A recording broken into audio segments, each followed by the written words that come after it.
Hi, you're listening to Tarot Talk. My name's Renee and I'm a professional member of the Tarot Guild of Australia and I will be your host. This is a monthly instalment that we'll be featuring on our website tarotguild.org.au, and this is a chance for us to interview all of our professional members, interest members and tarot enthusiasts from around the world. We really hope you enjoy the show, so sit back, relax, get yourself a cuppa or a glass of wine, and we hope you enjoy the show. Hello and welcome to another episode of Tarot Talk. This is the Tarot Talk podcast for the Tarot Guild of Australia. And today's show, we've got a lovely lady. Her name's Ruanna Segal, and she is a tarot master expert. She's done 25 years of experience. She's based in Victoria, and I'm going to be speaking with her today about all of the things that she's been doing over the last 25 years, her current business. She's an author. There's just lots to talk about. So welcome to the show, Ruanna. Oh, thank you for having me, Renee. You're welcome. Look, Ruanna, this show is basically to interview, obviously, as part of the Guild, our professional members. So maybe we can start with that. How long have you been a member of the Tarot Guild? And maybe tell us a bit of your experience with the Guild.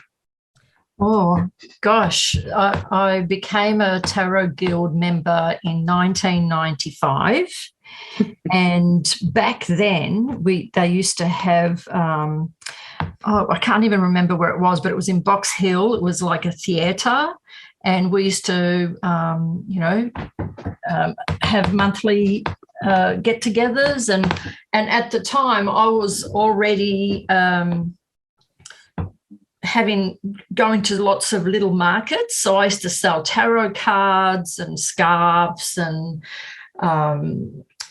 anything to, sage, incense, anything that sort of went with tarot. I used to have a little tarot stall and astrology maps, anything like that.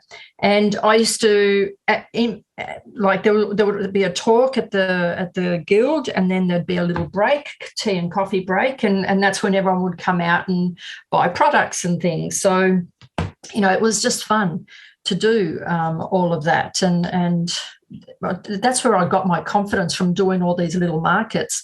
But yeah, that was the guild, and that was fun to do. Every month, I had a business partner at the time, an older lady, and we used to go to the meetings every month and then set up our stall, and there were other stalls there too. I remember this older lady, Dorothy, gorgeous lady. She used to make tarot bags, handmade, beautiful tarot bags with all the different beautiful materials, and I started to sell them too. For her as well. So, yeah, it was just a lovely community, and it was, it felt like coming home for me because, I love tarot and astrology and all of that. So, you get to meet some wonderful people that are into all of that and understand. I'd know everyone's name by what zodiac sign they were rather than what name they were. Like, it was just comfortable and lovely. Yeah. Well, it has got quite a history, and speaking that you have, you experienced that very much in the beginning of the Guild. It's just great to have you on the show and talk about your experience and share that with, potential new professional members that might join the Guild and can experience the richness of working with other people and meeting other like-minded tarot people. Absolutely. The way I've designed my classes are so that if people want to have that pathway to become a member of the Tarot Guild, I cover a lot of the things in my class, but I also direct them or show them which way to go for them to then, feel confident to do the Tarot Guild test or exam or essay or whatever they do, and become a professional member themselves. Okay. It definitely is great to get certification, and I think because the field that we work in and what we're interested in is sometimes maybe seen by people on the outside of the realm, if you want to call it that. The fortune teller, yeah. The fortune teller, the sort of the stigma that's attached to people who are knowledgeable about the tarot. So I think it's a fantastic thing, and I believe it's seriously the world's only sort of true certification that you can get, because it didn't exist before the Australian Guild. I was watching YouTube yesterday, and there was a great interview with Rachel Pollock, and yes. the topic was certification in tarot, and she just blurted it out straight away. Australia has got the best in the world. So it is a super fantastic thing to be part of. So, well, look, I just also want to obviously pick your brain a little bit about what you do and your history as a reader and an esoteric sort of master, because you cover so many topics. Just even looking at your website, you've also written a book. You used to travel to Singapore. You've done multiple presentations globally about numerology. But I guess before we dive into all those things, I just want to ask you this, which is what I've been asking all of our guests on the Tarot Talk podcast, is if you can cast your mind to maybe when you were a child or very, very early on, what's your earliest memory of anything and everything that's connected to the other side of how we look at life? You know, did you experience maybe a spiritual thing, or what basically opened the gateway to you for this sort of esoteric path? Oh, I think my mother did. Okay. Yeah, my mother, Italian background, she would always tell stories about her mother and grandmother, and they were like the healers of the village. And she would also talk about dreams and, you know, and discuss dreams. She was very knowledgeable in her way of understanding what it all meant for her. And yeah, I think that's where it all just opened up for me. I was always open to it. Mm. And in terms of your own personal experience, was there anything that you would like to share or can remember that you can remember as being really poignant, like a specific moment, or sort of like the penny, when the penny dropped, that this was sort of what you were going to be doing? Well, it's quite silly. I did write about it in my book as well, but I think I was around 11, 12, just went into high school. And back then we used to do a silly little thing where it was made out of wool, make a little bracelet and tie all these knots, and each knot, I don't know if you did this when you were young, you would make a wish. And then on the 7th day, you had to get the boy that you really liked to break it for you, and your wish would come true. Well, that Saturday, my folks owned a milk bar. That's where I live now, behind my shop, my tarot shop. Used to be a milk bar, and he came in to buy Coke or whatever, and I went, oh, you know, can you please break this off? I can't, you know, I'm having a hard time, whatever I said. He broke it off, and I swear within 2 hours, a family friend came over that afternoon with a record player. That's what I wished for, a record player. And, you know, this is a family friend that would visit us a lot, and never once did she or did I hear my mum say anything about a record player. It wasn't my birthday. It wasn't Christmas.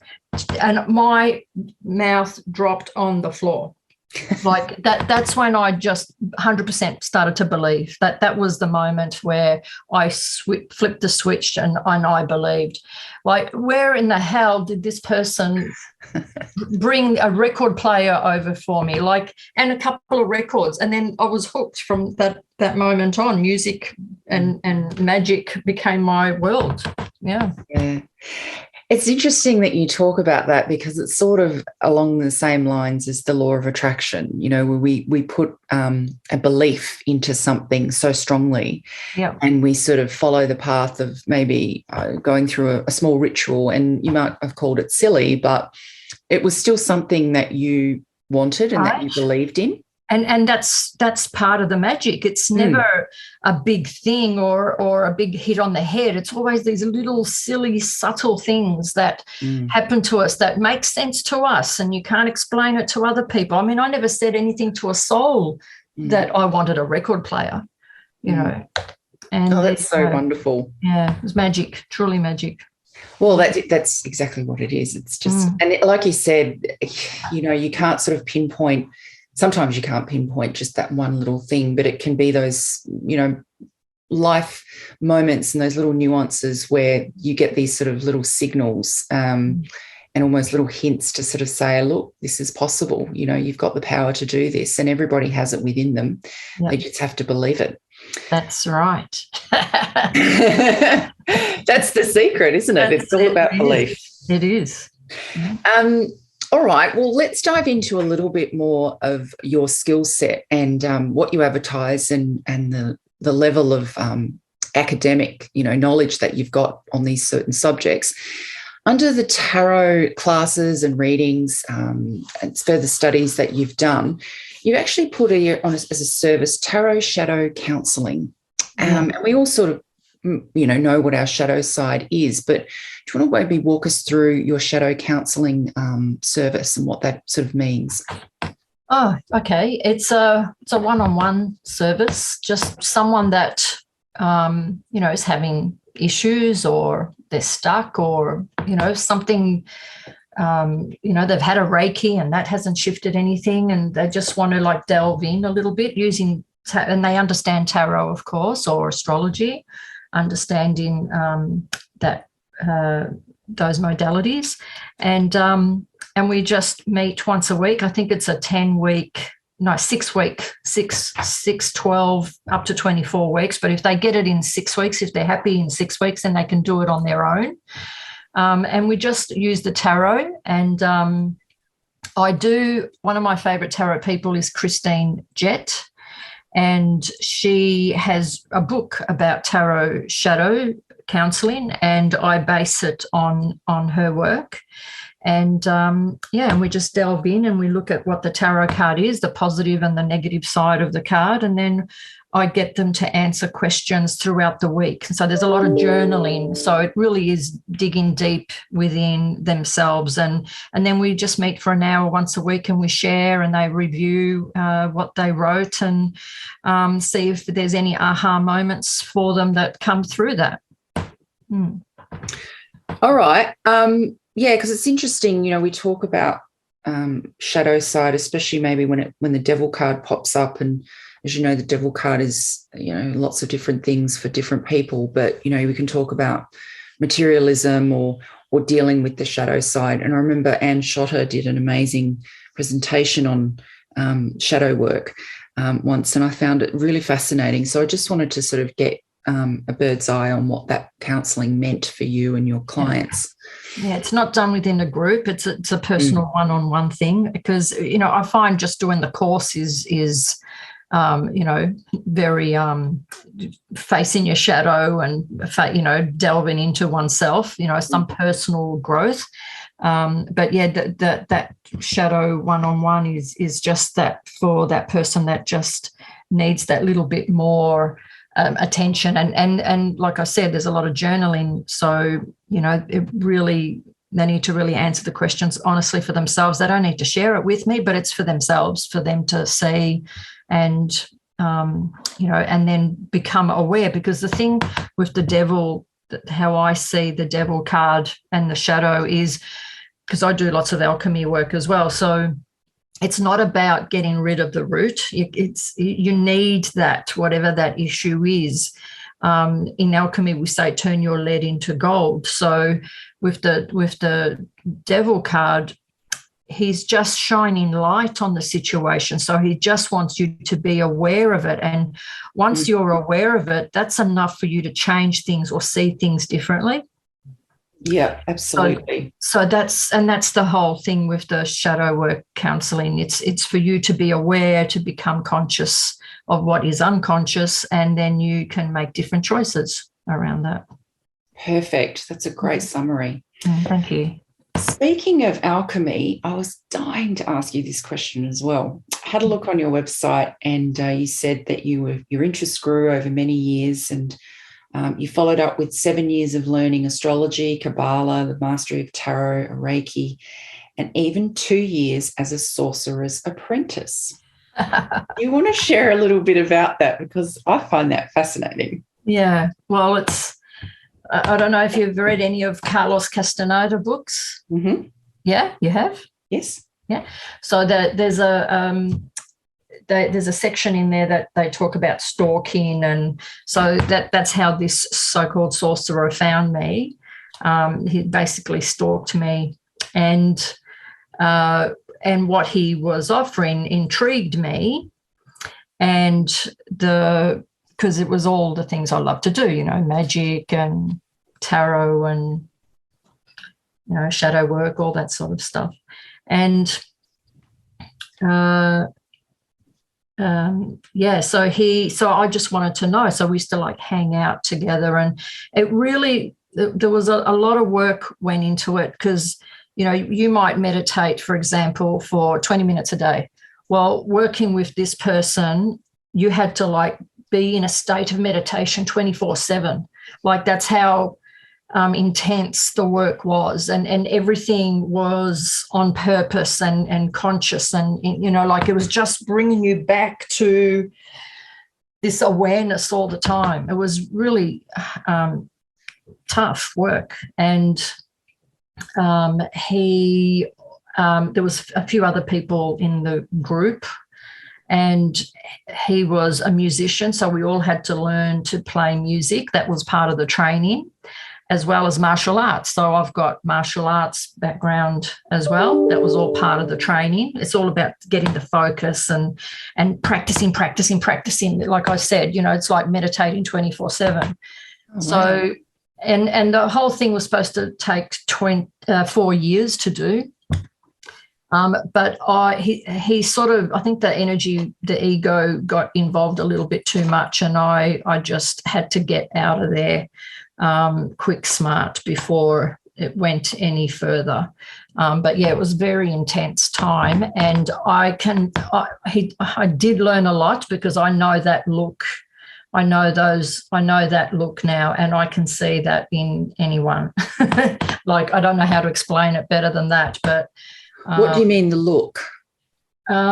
Just the way they hold themselves, a persona, that, you know, this person that has that sort of look that wants to control people or take over. Oh, okay. You know, like I'm very aware of that now. Right. Yes, I understand. Well, Carlos was a Sagittarian, and he was very, you know, he's the fire sign and the philosopher and all that sort of thing. And I have to say, I've met, you know, Sagittarians that I know, they can be very out there. Yes, same. Very out there, and I don't know how else to explain that without sounding too negative. Yes. But they can, in the negative sense, be very controlling and mistrustful, and, you know, all that sort of stuff as well. But sounds like a bit of a narcissist to me. Yes, he was, you know, and but I'm grateful for the experience, because he woke me up to all of that as well. Absolutely. And I strongly believe that when we do meet people who challenge us or make us aware of what to be aware of, it's really important, and it's part of the journey. It's almost like if you're in a job situation or a career situation. I've always said, you know, I've had some really bad managers and things like that in my past, and you think to yourself, well, that was really difficult, but you know what? It taught me the kind of manager I didn't want to be. That's right. And how good a person you really are, and how, you know, caring and sensitive and you know, loving you really are. So. Well, yeah. You know, as you said, it's sort of like Lucifer sort of shining a light on the shadow side, in order for you to see the good. You know, so you can actually see that have that comparison. Very interesting. Right. Oh, it was a scary. It was half the time it was scary, like, because he pushed me a lot, because I was right into tarot and esoteric, so he wanted to see how far I would go. Mm-hmm. You know, so it was a real test for me to see how far I would really go. You know, so it was interesting time. So the whole apprenticeship took 2 years rather than the 4 years, and I think the way I left with this person, he is more afraid of me now than I was of him then. So you still know of this person, or? Oh yes, we've got we know where they are, and yeah, I know some other people that got caught up with him as well. So we just keep an eye on things. Fair enough. Yes. Say no more. Yeah. Super interesting. Thank you for sharing that experience. Because, you know, it's great to sort of get to know our professional members as well on, you know, on other levels and different experiences that they've had in their career and their learning and their, you know, their journey. Yeah. And there are people out there, you know, that test you. Like they'll say they know all about what you think you know all about just to get you in. Do you know what I mean? Like, and he was using all these beautiful esoteric modalities, meditation and tarot and music as a tool or a this stalking device to catch you in the web somehow. So that there are people out there, and that it's really sad that even like how when you said in your introduction when we first met about how people see us as fortune tellers, people, we've got a bad enough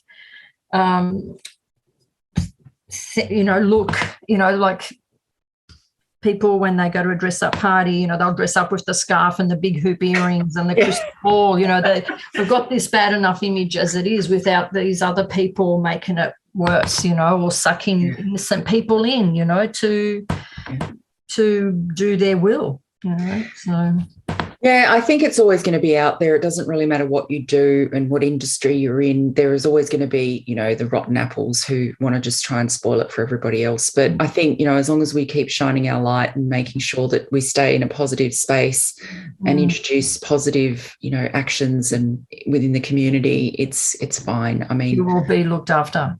Yeah, absolutely. The path will reveal itself to you. Yeah. What goes around comes around. Yes. Okay, so, and you're also an astrologer. You conduct astrology classes, and your experience with astrology obviously has gone over many years as well. Yeah. Do you also incorporate astrology as part of your tarot reading?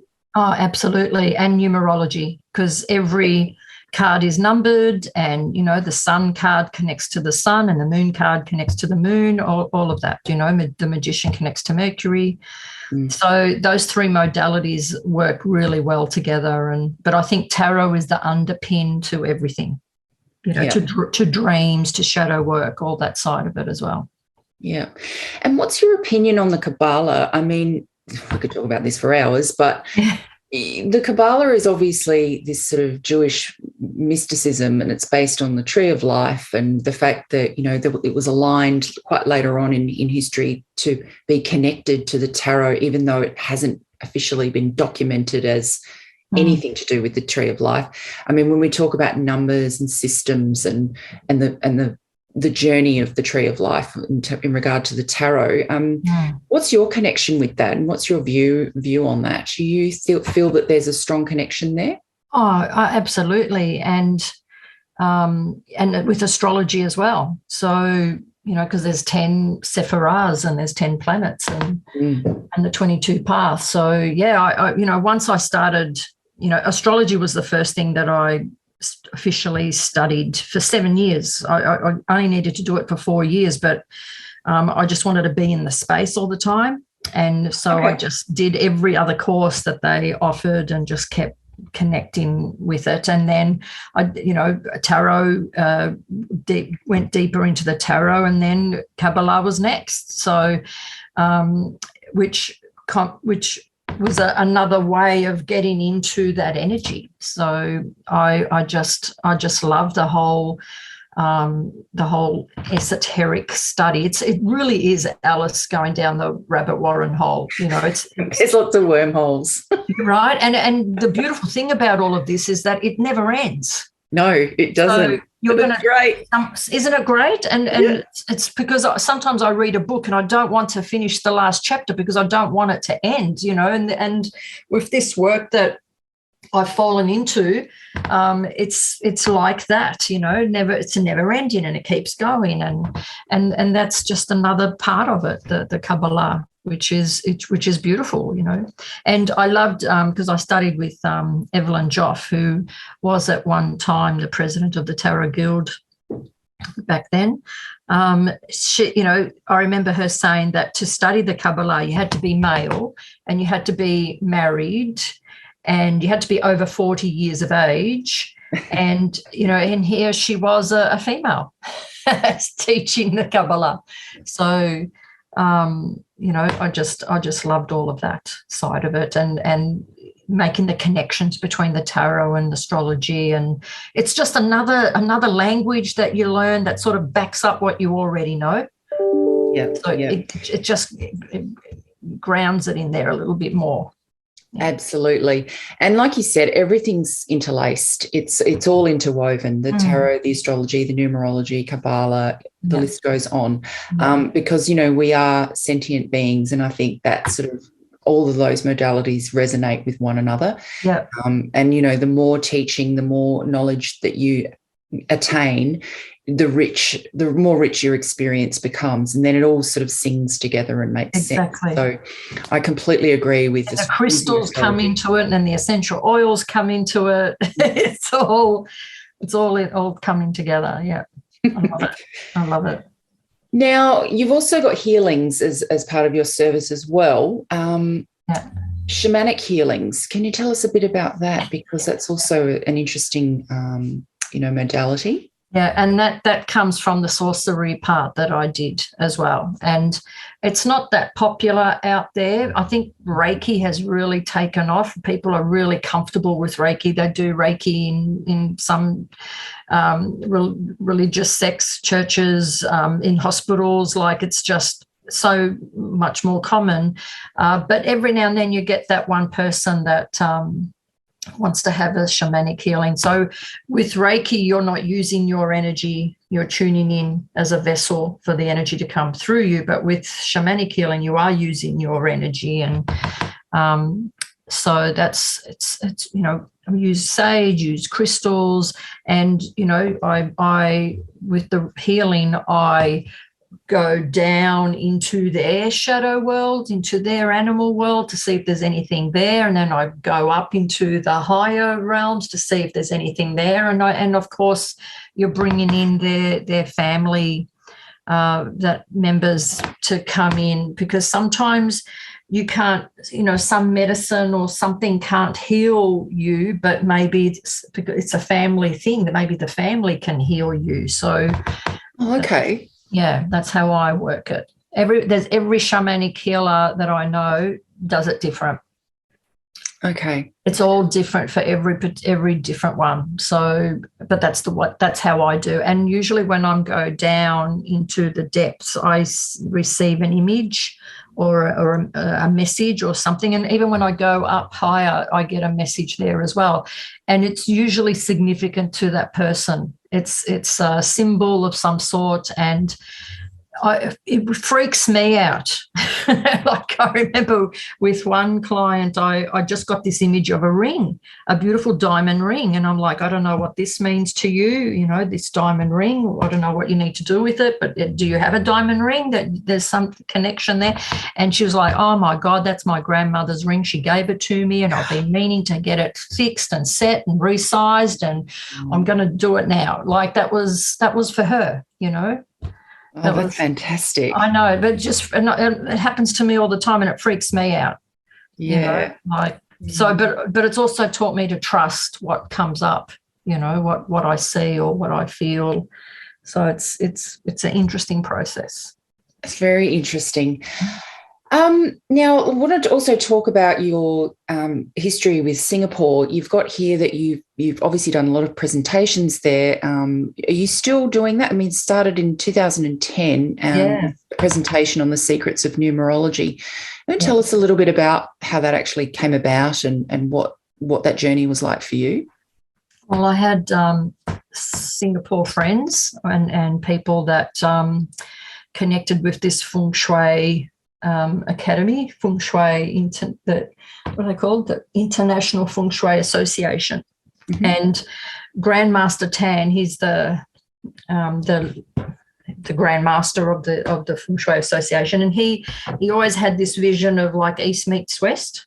Oh, okay. So he's got a lot of clients. He's seventh generation Feng Shui, so his ancestors would have worked for the emperors, So he's now passed it on to his son, who's taking care of business. And so since 2010, when I was invited to, it was between this other person and me to present tarot, and they ended up choosing this other person to do tarot. So I ended up doing the numerology at the convention.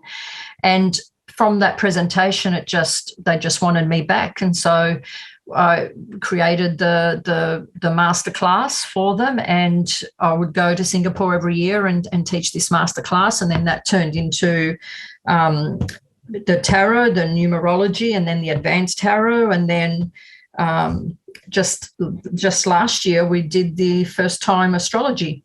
So the last 2 years I haven't gone over there because of COVID, thank you very much, but it all went on Zoom. And from going there once a year, now I do it twice a year. So I have classes in February and in August. And maybe not next year, but the year after, maybe I'll go back there again. But I've created a whole new family, a new family over there. So they've become friends. That is incredible. Yeah, it's just when I do readings at the Mind, Body and Spirit, I look around and I see all these readers in the room, in the big room that Merv runs. And I'm like, wow, everyone does something different here. Everyone does their own thing. And for me, I've been blessed with going to Singapore. So it's just been a wonderful journey. Yeah. That's amazing. And look, it's so wonderful to not just be a local person in our city, but to be global, to have a global presence like that is really such a blessing. Yeah. And you're also a published author. I've noticed you've got a book called Tarot Distinctions, a comprehensive exploration into the ancient wisdom of tarot. So your book, when did you start to think, okay, it's time to write a book? And, for those budding authors out there, have you got any advice on where to start? Yes. Gosh, I've always wanted to write a book, but I didn't know what to write it on. And then I thought, why not do the tarot book? Because all the tarot books that I have, they're all basically American, except for one other Australiana book. What was her name? Oh, she was also a Tarot Guild president for a moment there. She wrote Travel, Tarot and Travel, I think it was called, something like that.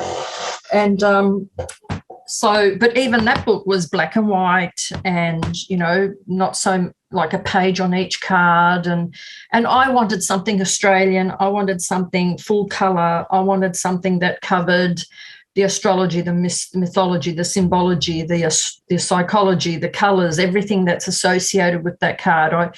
There's even in the book like little gold keys, like just a couple of keys on each card as well, positive, negative words, actions, like just so full on. And I wanted it all Australian made. So at the time when I started, my mum was going through her dementia. And so I was able to just type my class up, because I found with teaching my class over the years, the same sort of questions came up. So I sort of knew with what card, what to cover in the book. So, yeah, so that was another reason why I wanted to type up my class or write the book on tarot. And so with my mum going through her dementia, it took me 5 years to type up that book. And 1 year was just on editing it alone, back and forth, back and forth. And I had to put an end date on it. And it just so happened that my birthday is on the 11th of March, so 11/3 is important to me. And it's also I chose the International Women's Day, which is the 8th of March, which 8 and 3 adds up to 11. And it just all fell into place, and the venue and how to, who to invite and what to do. And it had to get done by then. And it was, and I launched it on that day and had, a nice gathering of people. And, there was tarot readings at one end of the room and pictures flashing on the wall of classes and events and whatever I did with tarot, and it was just a really fun night. But yeah, it took 5 years to do, and just to find the publisher, because a few of my friends already wrote books, so through their books I could see on the book the publishers, and I'd ring them up and talk and investigate, but I still didn't nail anyone. And then just so happened I was in Adelaide, because the Mind, Body and Spirit did a couple of festivals in Adelaide to test it out over there, because in Adelaide they have their own Mind, Body, Psychic festival over there. So, but the Mind, Body and Spirit usually just does Victoria, New South Wales and Queensland. Okay. So when I went over to Adelaide, one of my friends had a booth, was sharing a booth with this guy. So she I don't know if you know those water towers with the rocks filtering the water systems. Mm-hmm. And her friend, Pat, was a publisher, and he had books all over the place on the shelves and on the table in the front. And so we just started talking, and I said how I was putting a book together, and he goes, okay, when you get it to this stage, give me a call and we'll take it from there.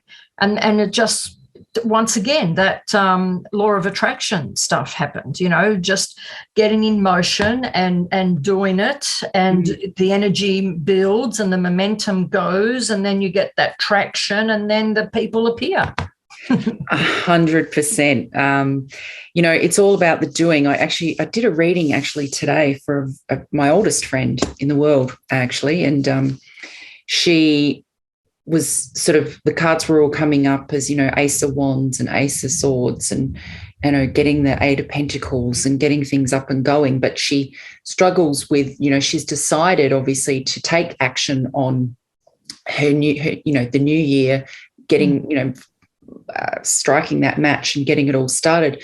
But she struggled with actually making it a reality. It's kind of that she's got the dream, she's got the passion, she's got the desire, but lacked ways in which she can apply what she wants into action, actually making it happen. And I sort of said to her, and it's funny actually, you say told me your birthday, 11th of 3rd. Yes. She's a Cancer, but speaking about Pisceans with big dreams, we're talking Steve Jobs. And so I said to her, Steve Jobs, being the founder of Apple Computers, I said to her, listen, just do what Steve Jobs did. If you're not quite sure how to do it, say yes and figure it out later. Because if you say yes to something, you're making a commitment, you're holding yourself accountable, and then the momentum will push her to actually finish it. Because it's sort of like saying, someone's saying, do you mind doing this for me? And you sort of think to yourself, I'm not quite sure how to do that, but I really want to do that. That's it. And if the desire is there, that's the key. You're committing yourself, and so it will happen because you've committed. Yes. And so I'm a firm believer in saying yes and figuring it out later. Yeah, it's like Providence. Providence steps in and shows you what the next piece of the puzzle is. It just lands right in front of you. Exactly. Like who of all places to go to Adelaide and then meet up with my friend, and then hello, she's got a friend. Like, that's crazy. It's like that magic stuff again. That's why, we've all got that potential in us to turn into gold, and you've got to stop thinking of all the excuses. The worst enemy, the worst person that you've got to deal with is the person in your head. That the inner critic, the patriarchal voice, and the ego are all trying to tell you how and what and steer you in that direction. And you've got to just focus on the end result. Don't worry about the steps along the way. You've got to have that picture of what it looks like at the end. That's why vision boards are very important, because you've got the picture of what you want it to look like. Just keep focusing on that. The rest will fall in, will come along when. Absolutely.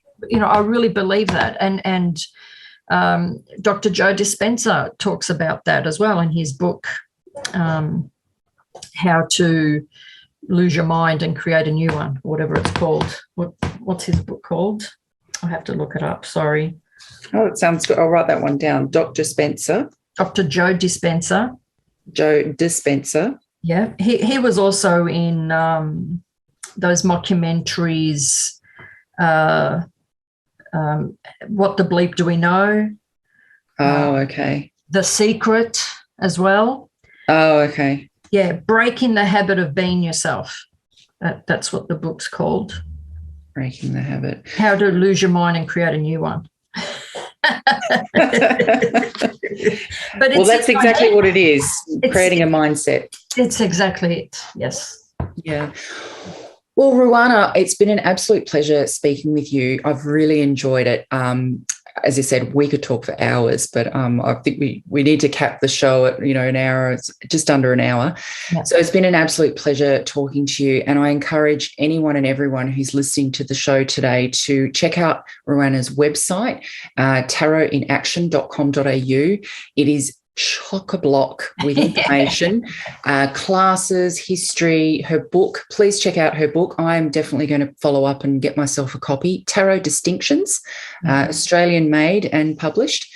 And as I said, thank you so much, Ruanna. It's a pleasure meeting you. And I hope when this big C pandemic BS is over, we might be able to meet face-to-face in Victoria. Yes. That'll be lovely, for sure. Amazing. It'll happen. Focus on that end picture. Thank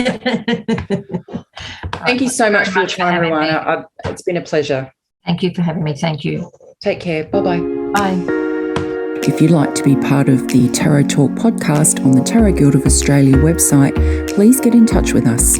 Our website is tarotguild.org.au. We'd love to hear from you. So until next month, stay safe and thanks for listening.